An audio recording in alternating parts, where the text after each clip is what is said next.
tal? Estamos en el Instituto de Investigaciones Filosóficas.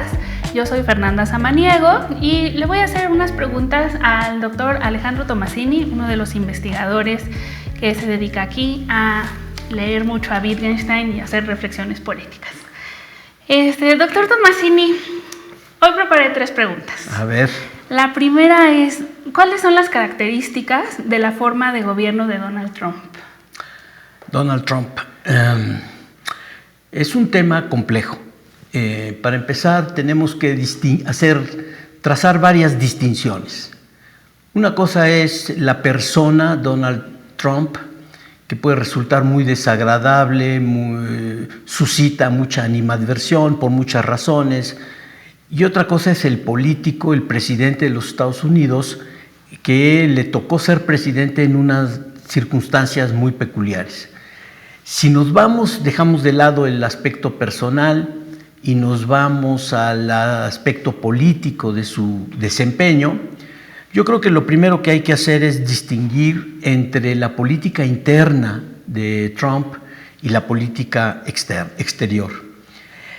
La política interna de Trump se vino fraguando desde hace muchos años y que se plasmó en un movimiento que se llama MAGA, Make America Great Again, volver a ser grandes a los Estados Unidos.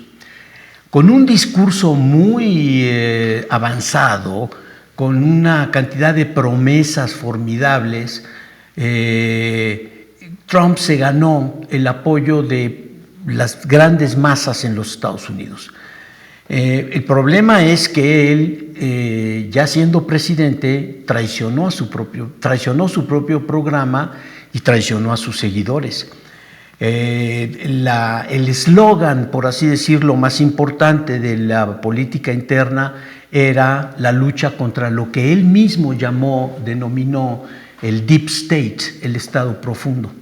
Porque esa es una realidad en los Estados Unidos. El Estado profundo se conforma de alguna manera por una serie de instituciones y de grupos de poder que actúan por cuenta propia independientemente de quiénes sean los presidentes.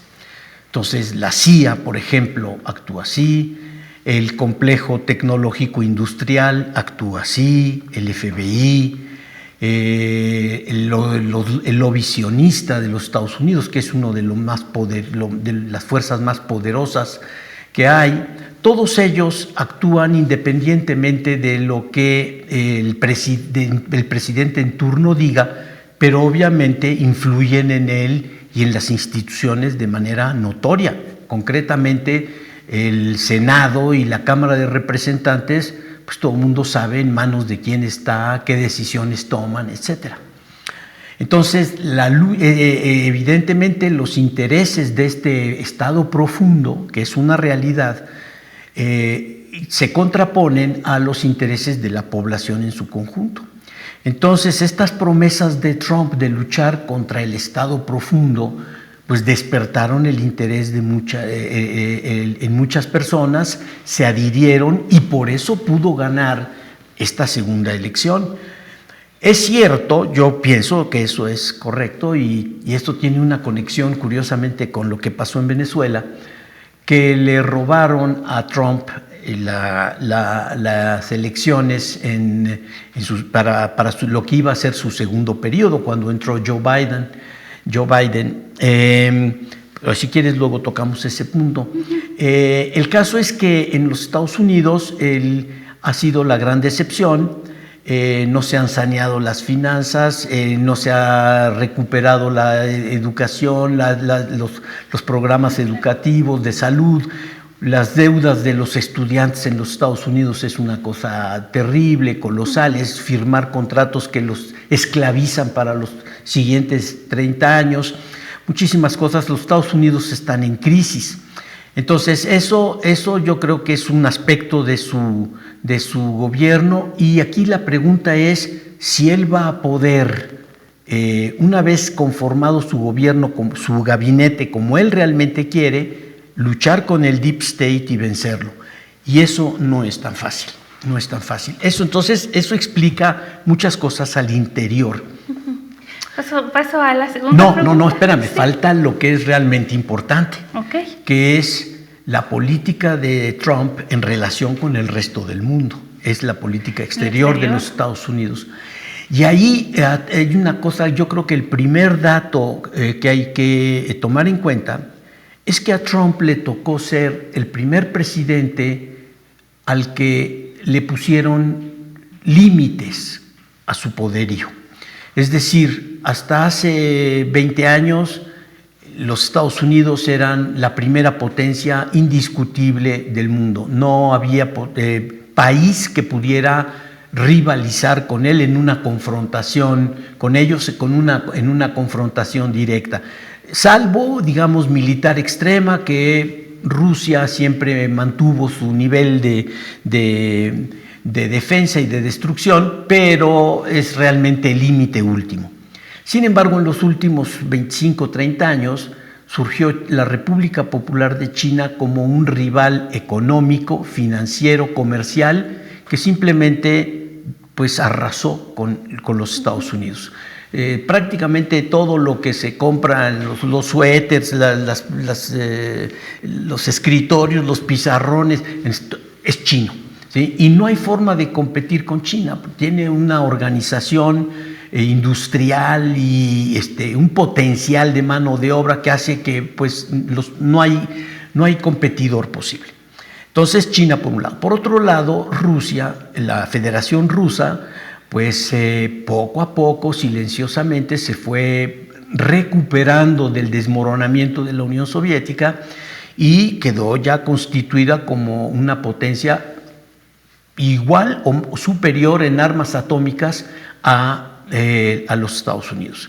Los países que tienen ese potencial de armas atómicas tienen además obviamente armas biológicas, químicas y todo el aparataje de satélites, submarinos y demás, y están parejos. Sí, los americanos tienen 8 submarinos, la Federación tiene 2, pero a cambio de eso los rusos tienen más misiles intercontinentales, los otros tienen los Tomahawk, ahora estos tienen los Oreshnik, entonces ahí está parejo. Entonces no hay manera de que los Estados Unidos le ganen una guerra a la Federación Rusa. Entonces, eso quiere decir que comercialmente y militarmente los Estados Unidos se toparon con una barrera, con barreras infranqueables que además se van a unir, obviamente son aliados, saben que el enemigo son los Estados Unidos, los gobiernos de los Estados Unidos, y a Trump le tocó ser el presidente que vio eso. Entonces, ¿cómo ha reaccionado él? Ha reaccionado tratando de mantener su primacía con actos que llegan hasta lo ridículo, amenazas absurdas, groserías, presiones de todo tipo, ensañándose cada vez más con países que no son los rivales realmente y dibujando un mapa del mundo junto con las otras potencias que lo modifica casi por completo. Yo te voy a decir lo que en mi opinión es el aspecto más importante de todo esto, que es el fin de la OTAN y el fin también con eso, tarde o temprano, de la Unión Europea. ¿Por qué? Porque esas instituciones surgieron en la posguerra, y era lo que se necesitaba en Europa, que había sido el teatro del conflicto de la Segunda Guerra Mundial, y al terminar, pues el enemigo era la Unión Soviética, etc. Pero con el tiempo, el armamento y demás, eso fue cambiando y Europa perdió vigencia. La guerra de Ucrania es el último intento occidental por destruir a la Federación Rusa. Y la cosa no salió. ¿Qué salió? Que la OTAN perdió, que los Estados Unidos ya no se interesan y Trump lo manifiesta de manera muy directa, ya no tiene interés en sus exaliados, no le importan y tiene que pensar en los intereses propios de los Estados Unidos. Entonces, por ejemplo, Groenlandia, que era propiedad de Dinamarca, empieza a jugar un papel muy importante porque Rusia pues, está presente en el Ártico, está mucho más cerca, y entonces tienen que rehacer. Que eso afecta a los intereses europeos. Es un problema de los europeos, a los americanos ya no les importa. Entonces, ¿cuál es la forma de gobernar de Trump? Bueno, tiene una política exterior muy clara de tratar de afianzar su fuerza en todo lo que pueda, pero es cada vez más difícil. De África ya lo votaron, América Latina, ese es el problema. Lo que realmente nos debe preocupar es va a ser el papel de México, la reacción de México, la conducta de México frente a un vecino tan molesto, tan peligroso, tan entrometido como es este. Y ahí es donde vamos a ver si tenemos presidente para detener esa avalancha que se viene, ¿no? Por lo menos durante este año, más o menos. Muy bien. Bueno, pues retomo algunas de las cosas que dijiste para pasar a la siguiente pregunta. Me queda claro a mí que Trump ignora todas las reglas diplomáticas, justo como cuando hizo ese espectáculo de cómo ya desdeñaba su alianza con Ucrania frente a todo el mundo. Y otra cosa que no le importa son los acuerdos internacionales de paz, lo que leíamos en Hacia la Paz Perpetua en Kant, ¿no? Que son estas reflexiones acerca de cómo se debe comportar en una frontera dos naciones con valores distintos. Pues definitivamente Trump no lo considera un límite o un valor a tomar en cuenta, ¿no? Entonces, ¿cómo puede ser que esta persona que va a otros países y toma decisiones sobre sus gobiernos asegure que merece el Premio Nobel de la Paz? Bueno, el hecho es que Donald Trump intervino en 7 conflictos internacionales que datan de muchos años: el de Azerbaiyán con Georgia, el de Pakistán, la India, en África, la República del Congo con Ruanda, creo que otro país de ahí, en donde había guerra abierta. Entonces él intervino para detener los conflictos, básicamente por intereses económicos en todos ellos, pero los detuvo, o se firmaron convenios de paz, algunos momentáneos, porque después se reiniciaron las actividades bélicas, pero él sí tuvo que ver con 7, por lo menos 6-7 conflictos internacionales conocidos que se detuvieron. Por eso él se proclamaba como el presidente de la paz. Entonces, y él por eso sentía que ahí entra el aspecto personal de él, su egolatría, su superego, se merecía eso. Pero ahí, hasta donde yo entiendo, Benjamín Netanyahu le hizo una jugarreta, y se obligaron a los miembros del jurado allí en Estocolmo a cambiar la decisión, y le dieron el premio Nobel a una persona que estuvo a punto de iniciar una guerra civil en Venezuela, que es Alan Machado. Entonces realmente fue una decisión de último momento absurda, pero fue una decisión de un golpe político bajo, por así decirlo, ¿sí? Él estaba muy confiado. Entonces, obviamente después, cuando ella va y le da la medalla y lo que sea, eso ya no tiene ningún valor, porque ya pasó. Entonces, digamos que no había un prospecto, una alternativa a Trump para el premio Nobel, que además, si le han dado el premio Nobel a Obama y a cuantos otros delincuentes, pues que le den a Trump da exactamente lo mismo, ¿eh? Entonces, en desacuerdo contigo, no le haría lo mismo, lo tengo que decir. Bueno, a ver, toma en cuenta la destrucción, por ejemplo, la destrucción de Siria. Todo eso se le debe a Obama. De ahí empezó la guerra, la destrucción total de toda esa zona. Obama ha sido el mayor exportador de inmigrantes a México. Ese sí fue un enemigo de México completo, más que Trump. Entonces, No sé, habría que pensarlo 2 veces. Ha habido, ahí como dicen, ahí donde hay cosas bonitas siempre hay más bellas, ahí donde hay cosas feas siempre hay peores, ¿eh? Bueno, vamos a la tercera pregunta porque Sí. casi vamos a duplicar el tiempo que habíamos No importa. pensado dedicar a esta charla. Ha habido mucha discriminación a ciertos grupos poblacionales. En Estados Unidos Sí. se han disparado eventos en partidos de fútbol o en las prácticas cotidianas Sí. en las que las personas conviven en un espacio público, en un parque en donde están trabajando en la calle. Sí. y abiertamente se les discrimina. ¿Crees que esto es consecuencia del gobierno que está implementando Donald Trump? No, yo creo que Trump es un producto de su sociedad y hay que decirlo y decirlo claramente. La sociedad americana es una sociedad racista, siempre lo ha sido, así surgió. Es una sociedad que surgió sobre la base de la esclavitud de los negros y se enriqueció y creció con esa mano de obra gratuita. Eso no es nuevo, no lo creó Trump ni mucho menos. Entonces no tiene caso, achacarle a él defectos, por decirlo así, que son que él hereda y de los cuales obviamente, participa.